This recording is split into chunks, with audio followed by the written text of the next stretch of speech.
menyampaikan berbagai paparan tentu saja yang akan memberikan pemahaman kepada kita, yang akan mengantarkan kita bagaimana ilmu wawasan terkait dengan penanganan atau kiprah kaum disabilitas ini akan menjadi bagian daripada sebuah wawasan atau ilmu yang akan kita dapatkan dari para narasumber tentunya.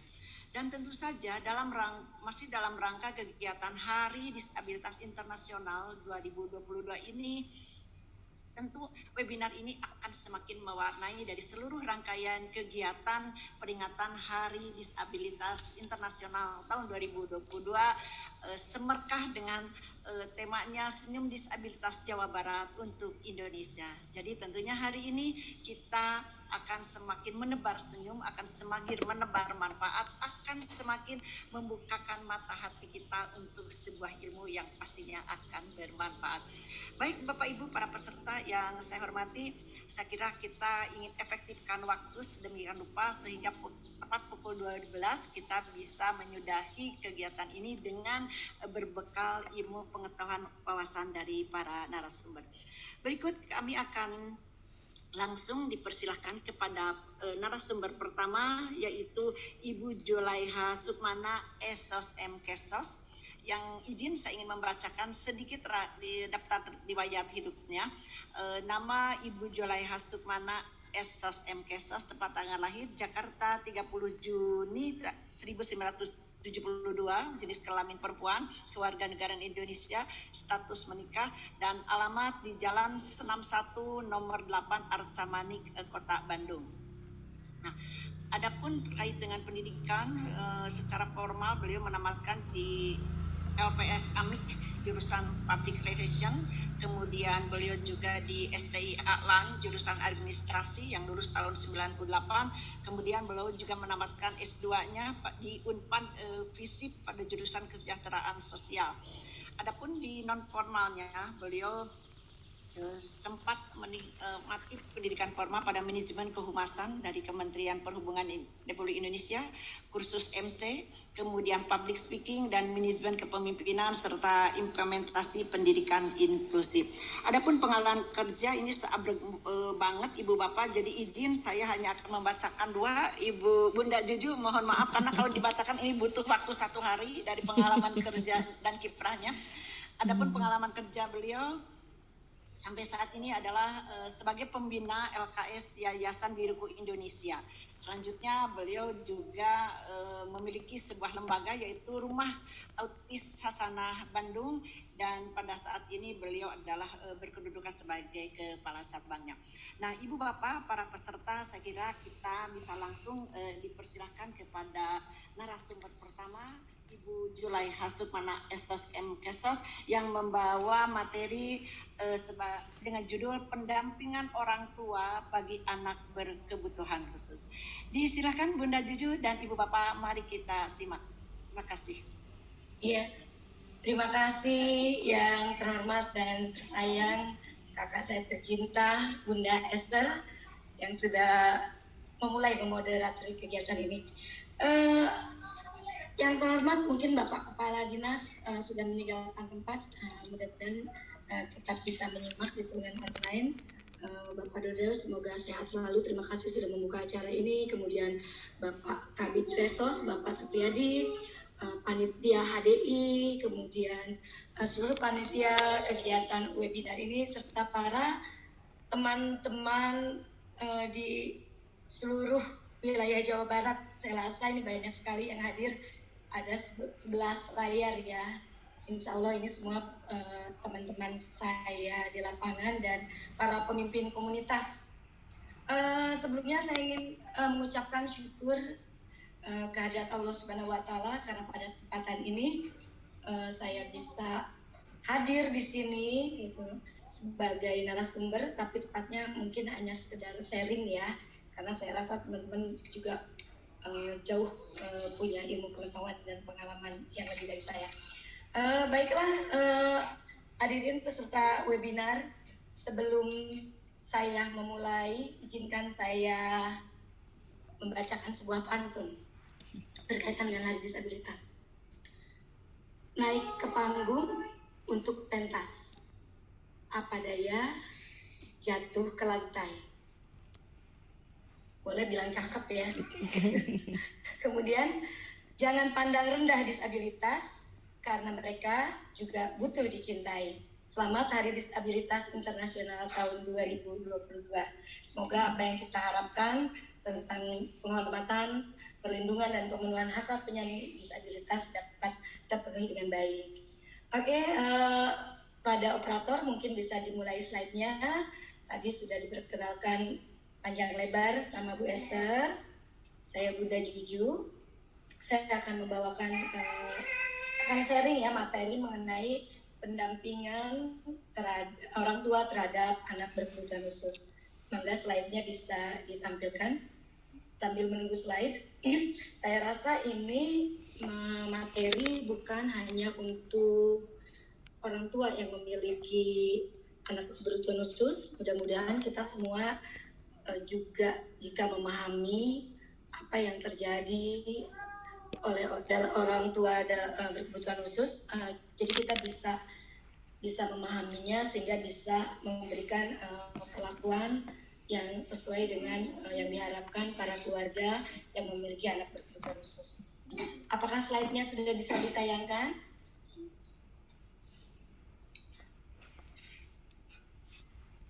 Cara detail bahwa saya adalah orang tua yang memiliki anak berkebutuhan khusus, namanya Ramandika Haikal Muhammad Ibrahim, sekarang sudah 25 tahun.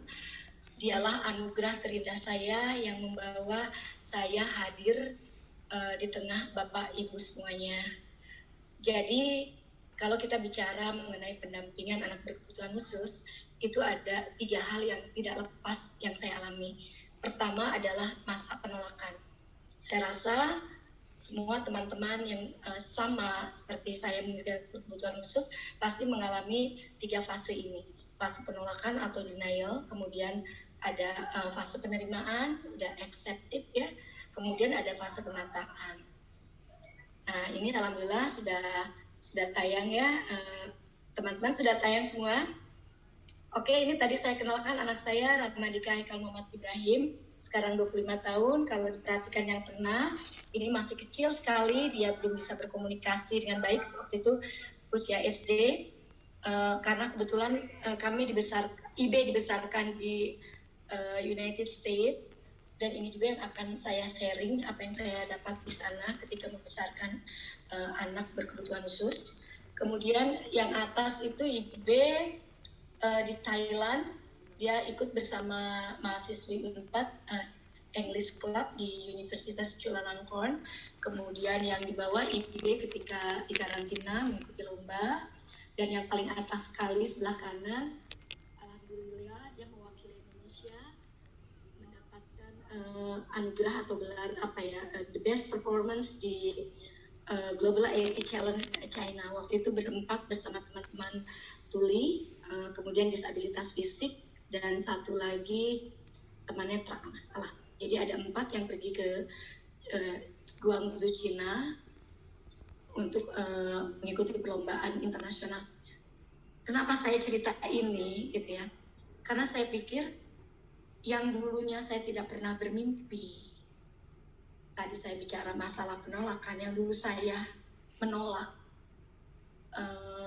Kenapa saya melahirkan anak yang tidak sempurna gitu kan, yang orang bilang disabilitas, dalam hal ini autism.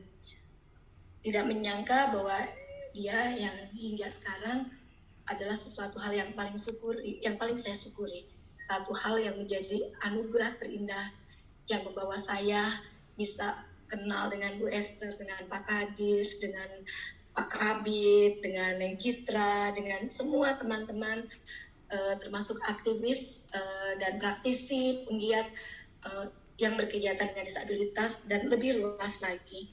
Itu gara-gara IB anak saya gitu. Boleh ke slide selanjutnya.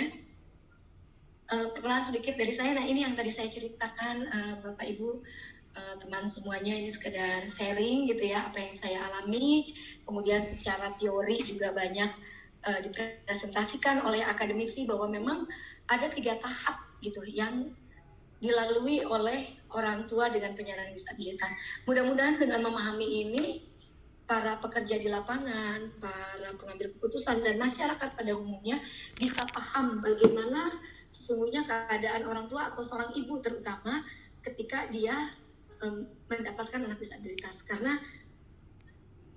sama kita ketahui dan saya rasa kalau ada yang belum menyadari bahwa ini adalah bukan keinginan saya, bukan keinginan orang tua memiliki anak disabilitas. Dan ini juga bukan sesuatu yang saya sesali akhirnya gitu.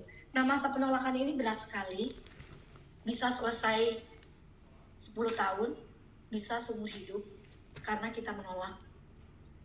Menolak ini bisa membuat kita marah terhadap diri sendiri, kenapa ini terjadi, apakah saya berbuat kesalahan, apakah saya memakan obat-obat yang salah, atau kenapa saya jatuh, kenapa saya tidak tahu, sehingga ini adalah salah saya.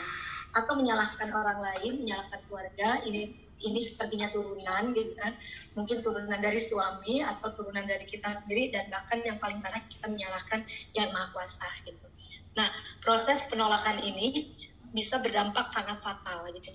Bayangkan ketika seorang ibu atau keluarga dalam fase penolakan, tidak ada support system baik dari keluarga besar, keluarga inti maupun dari masyarakat ataupun pemerintah, betapa ini akan menjadi gangguan gitu ya, akan menjadi terganggunya stabilitas keluarga baik secara ekonomi maupun non ekonomi. Banyak terjadi perceraian di situ, atau paling tidak ketidakbahagiaan, ketidaknyamanan, dan ketidakharmonisan dalam keluarga gitu.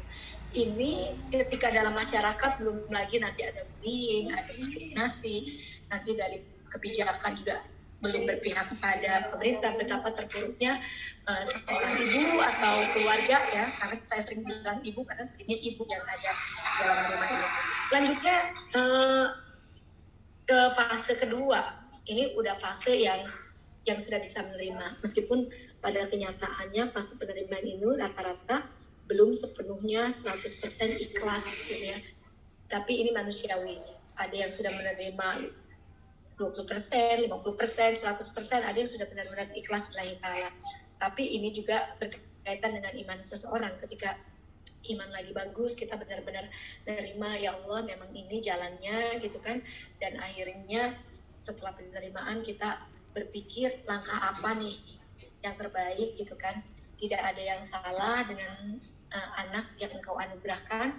Akhirnya kita berpikir bahwa kita yang butuh ilmu, kita yang harus adaptasi, kita mencoba lingkungan yang baik, memberikan fasilitas khusus untuk anak-anak.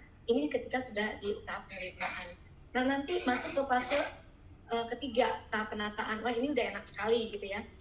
Si ibu udah mulai, atau orang tua, keluarga yang merencanakan masa depan anak gitu ya, sudah mulai memilih sekolah yang baik, mana harus ke klinik, mana harus ke asli mana gitu. Inilah fase-fase yang mungkin akhirnya harus kita pahami bersama gitu. Oke, lanjut di slide kedua. Nah, kita sebagai orang tua, ini saya nggak bilang ibu aja, tapi meskipun ibu yang paling banyak bergerak pada tingkatannya karena bapak banyak mencari nafkah, tapi sebaiknya ini diketahui semua, kan? Apa sih yang hambatan apa gitu? Kita bicara ini sudah di fase penataan ya. Hambatan apa yang ada di lingkungan kita, ada hambatan personal, itu dari diri sendiri, ternyata memaafkan diri sendiri itu lebih sulit. Nah, kita harus selesai dulu. Saya ketika itu didampingi oleh psikolog dan menyatakan saya harus damai sama diri sendiri, karena di situ saya merasa ini ada kesalahan saya. Kenapa anak terlahir menjadi autis, waktu itu diproses melahirkan, dan juga diduga saat itu saya mengkonsumsi obat-obatan karena sakit gitu ya, tapi karena ketidaktahuan. Nanti kita bisa berdiskusi ya sama dokter Lutfi, ini saya kurang paham, tapi akhirnya pada kesimpulan karena saya merasa tidak ada keturunan, tidak dapat, ini adalah kesalahan saya.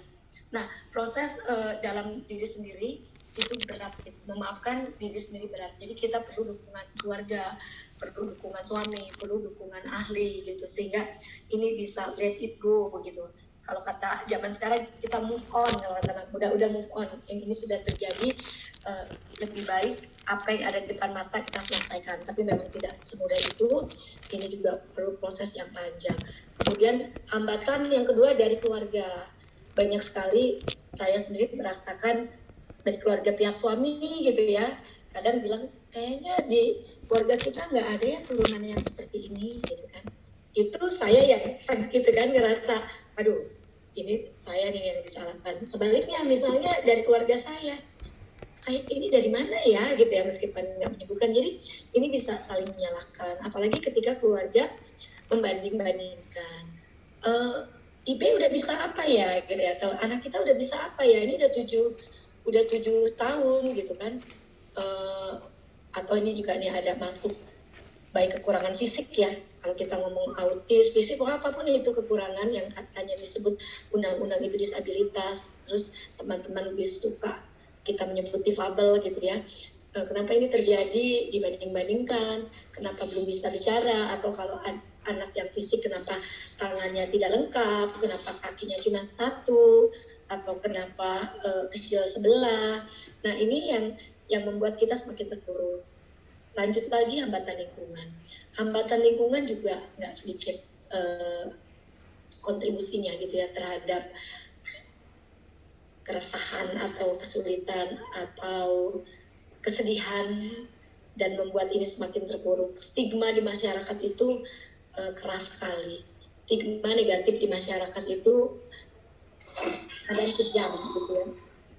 Dianggap bahwa ini adalah musibah, bahwa ibu yang mengandung, suami istri yang mempunyai anak disabilitas, mendapatkan kutukan karena sudah melakukan sesuatu yang buruk gitu ya, karena dianggapnya kita orang yang jahat gitu ya, atau orang yang memang pantas menerima kutukan ini gitu.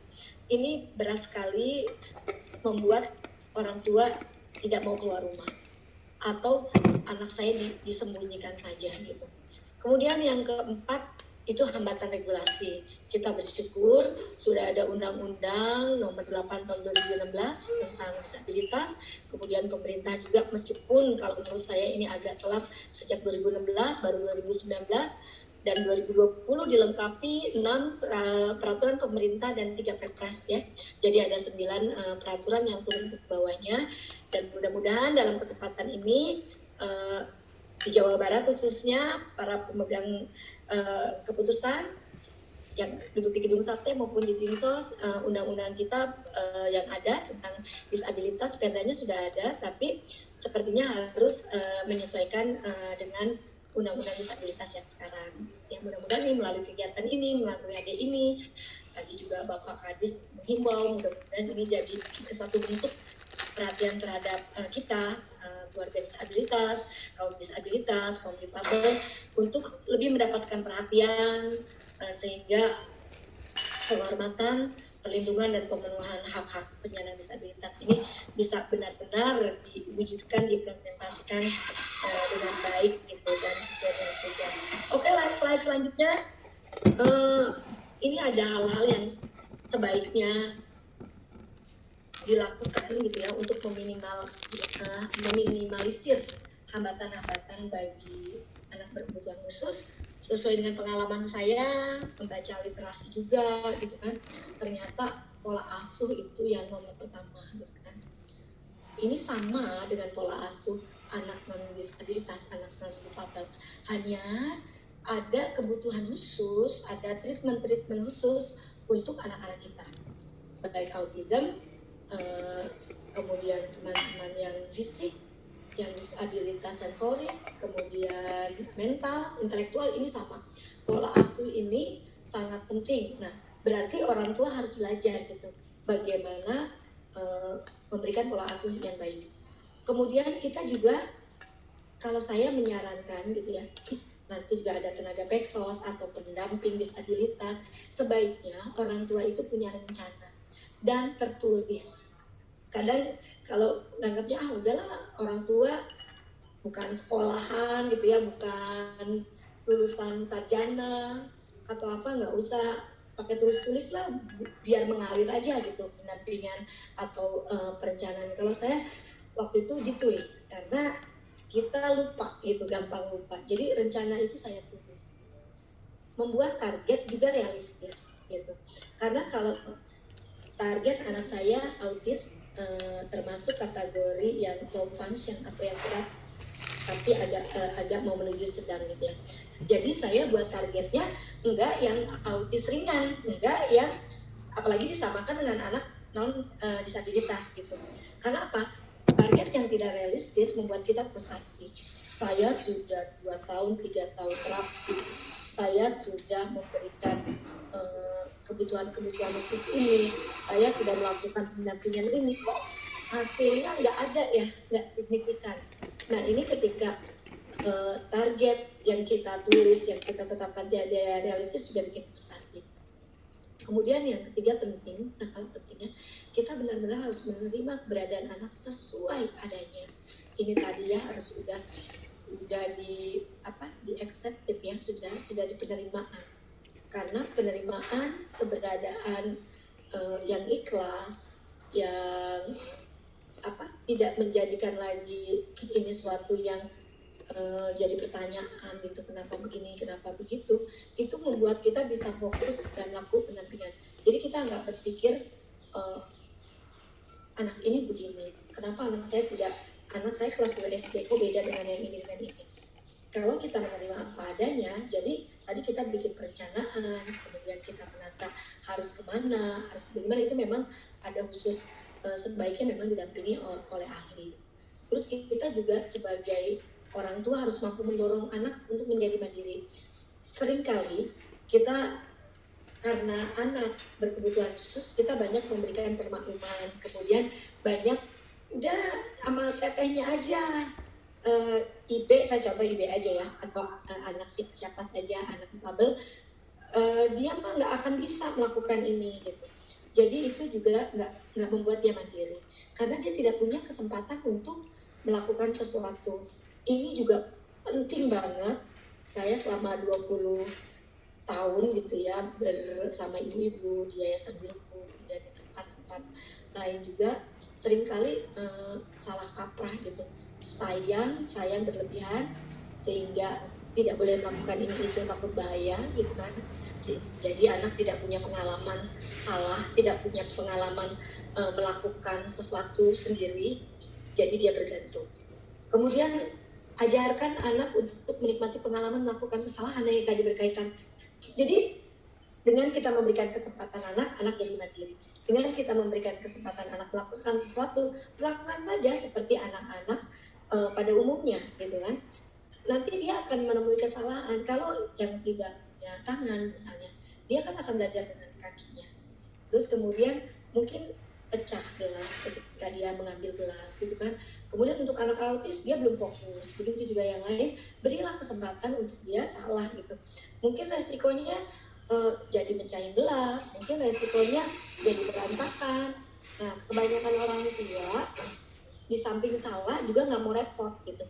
Kayaknya lebih enak saya kasih minum aja nih gelasnya, kemudian gelas tidak pecah, dia minum selesai, kebutuhan minumnya selesai gitu.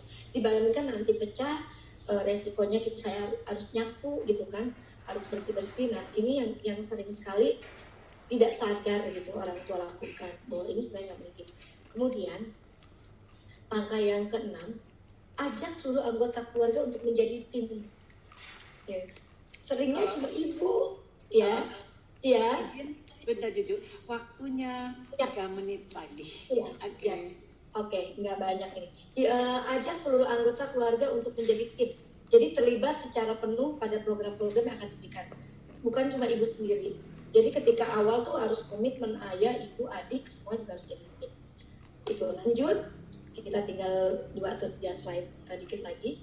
Nah, ini orang tua juga harus menyadari perannya sebagai ortu, sebagai orang tua. Ini juga mudah-mudahan kalau ada teman Peksos, ada konseling atau apa, ini yang harus kita harus kita tegaskan gitu. kayak memberikan pendidikan, pengarahan, pembinaan, kemudian membuat anak bahagia, itu penting sekali, mendidik, membimbing, ini bisa dibaca aja kayaknya ya. Terus aktif di pendampingan sekolah, ini juga menjadi peran sebagai orang tua. Lanjut. Nah ini dia sebenarnya yang harus kita sadarin, kita punya 3 menit, ini 1 menit, yang terakhir 1 menit, mengatur. Ini menurut ahli dari Regit sama Sate, banyaknya orang psikologi yang belajar ya. Tapi bagus juga di-share bahwa dalam diri kita itu punya 7 kunci yang ada gitu. Jadi punya modal gitu untuk mengatasi segala permasalahan, termasuk mendampingi anak disabilitas. Mengatur emosi, impulse control, optimism, causal analysis, empati, self efficacy, dan reaching out. Jadi kita itu punya kemampuan mengatur emosi. Emosi yang datang ke kita itu kita yang atur. Kita punya kemampuan mengontrol emosinya, dan kita juga punya keyakinan, apalagi sebagai umat beragama, bahwa dengan bantuan Tuhan, dengan ikhtiar, kita pasti akan bisa mendampingi anak kita menjadi sukses juga. Kemudian causal analysis, kita tuh punya banget kemampuan untuk menangani masalah anak-anak disabilitas, baik materi maupun materi, saya rasa bisa. Kemudian kita punya empati, punya self efficacy juga, pasti kita bisa goalnya, bisa mencapai goal. Ini 7 kemampuan ini yang harus dimiliki dan diyakini bahwa kita punya itu gitu. Oke, lanjut. Nah ini apa yang harus dilakukan? Ini penting ya, mencari informasi pada sumber-sumber yang bisa dipertanggungjawabkan. Harus cari begitu tahu anak saya autis itu apa sih spesifikasinya, berat, ringan, atau anak saya netra, apa sih yang diperlukan? Oh, harus mampu baca braille, terus kemampuan adaptasinya dengan tidak kelihatan. Kemudian untuk activity daily-nya bagaimana untuk netra dan seterusnya, untuk tuli bagaimana. Kemudian mencatat, yang saya bilang lagi, mencatat skala prioritas dan mencatat apa-apa yang harus dilakukan. Meskipun kita orang tua, meskipun ibu rumah tangga, mencatat karena itu buat lakukan catat. Kemudian pelajaran ke lembaga atau sekolah mana yang cocok untuk kita datangi, untuk terapi, untuk sekolah. Dan sadari peran orang tua sangat dominan. Nah, guru, semua psikolog itu hanya sekian persen. Keberhasilan anak kuncinya memang di orang tua. Jadi orang tua harus percaya diri, harus sadar bahwa ini penting. Kemudian rencanakan strategis penanganan. Nah itu tadi ditulis, sistematik, terarah, dan realistis. Ini harus bersama keluarga, bersama ahli untuk merencanakan pendampingan yang baik. Jadi nggak bisa dengan apa adanya mengalir begitu saja. Kita akan lihat anak yang direncanakan dengan anak yang apa adanya, tapi tidak juga membandingkan dengan yang beda. Tapi tentunya dengan yang level akan beda dengan anak yang dibiarkan begitu saja. Oke, lanjut. Saya rasa ini slide terakhir. Nah, apa yang harus dihindari tadi ini disimpulkan aja: overprotective, terlalu berlebihan memperhatikan, terlalu berlebihan menyayangi juga salah, membandingkan sama sekali tidak boleh. Jangankan anak-anak difabel, anak-anak yang non difabel pun kita pun tidak suka dibandingkan. Memberikan kasih sayang salah tadi kaitannya dengan overprotective ya, terlalu melindungi sehingga salah. Kemudian menaruh harapan yang tidak realistis juga nggak bagus. Kemudian menganggap anak lemah, membuat anak patah semangat, berhenti berjuang, juga itu hal-hal yang harus dihindari. Oke, saya rasa cukup dari saya. Mudah-mudahan apa yang saya sampaikan bermanfaat. Kurang lebihnya saya minta maaf. Nanti mungkin lebih enak di sesi tanya jawab ya Bu Esther, bisa lebih interaktif. Oke, assalamualaikum warahmatullahi wabarakatuh. Waalaikumsalam warahmatullahi wabarakatuh. Terima kasih Bunda Juju, sangat luar biasa. Ini betul-betul sangat menginspirasi kami semua, dan sekali lagi ini sesuatu yang paling keren di hari ini. Nah, Bapak Ibu para peserta webinar, kata kunci yang tadi kita simak dari seorang Bunda Juju adalah terkait dengan beliau memiliki anak berkebutuhan khusus, maka beliau menebar sebuah kata kunci bagi kita adalah anugerah terindah. Ini keren banget, sekali lagi penuh inspirasi, dan ini betul-betul juga harus menjadi motivasi buat kita. Seperti apa seorang Bunda Juju ketika memiliki anak khusus, saya katakan anak spesial, anak disabilitas. Beliau dengan